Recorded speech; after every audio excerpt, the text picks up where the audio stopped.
দুধ চিতই শুধু একটি পিঠার নাম নয়, এটি বাংলাদেশের গ্রাম বাংলার শীতের সকালের আবেগ, মায়ের হাতের মায়া আর খেজুর গুড়ের মিষ্টি ঘ্রাণে ভেজা এক টুকরো স্মৃতি। আসসালামু আলাইকুম।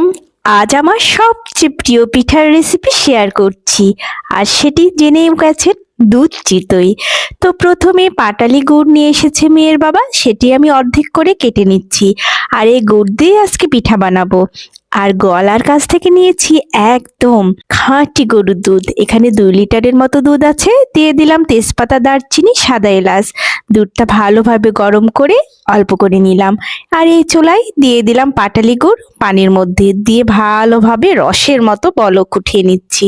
এবং এত ঘ্রাণ ছিল এই গুড়টার। আর এদিকে চিতই পিঠা বা সাতপুতি পিঠা আমরা বলি, এটা বানিয়ে নিচ্ছি গরম গরম, কেননা একবারে চুলা থেকে আমি একদম হাঁড়িতে বসিয়ে দেব, তাহলে পিঠা ভালোভাবে ভিজবে। শুকনো চালের মসৃণ ব্যাটার থেকে যখন গরম চিতই পিঠা তাওয়ায় পড়ে, তখন চারপাশে ছড়িয়ে পড়ে কাঁচা চালের স্নিগ্ধ গন্ধ। গোল গোল নরম পিঠাগুলো ধরে ধরে ফুলে ওঠে, ঠিক যেন শীতের রোদে বসে থাকা এক টুকরো আবেগ। তার উপর গরম গরম দুধ, যেখানে মিশে থাকে খেজুর গুড়। দুধের সাদা কোমলতায় চিতই পিঠা যখন ভেজে যায়, তখন সেই পিঠা সাধারণ থাকে না, হয়ে ওঠে পরম তৃপ্তির খাবার। এই গুড়টা মেশানোর পরে রান্নাঘরের চারদিকটায় এমন একটি মিষ্টি গন্ধ ছড়িয়ে পড়েছে, মাশাআল্লাহ। দুধ চিতই খেতে বসলে সময় যেন থেমে যায়।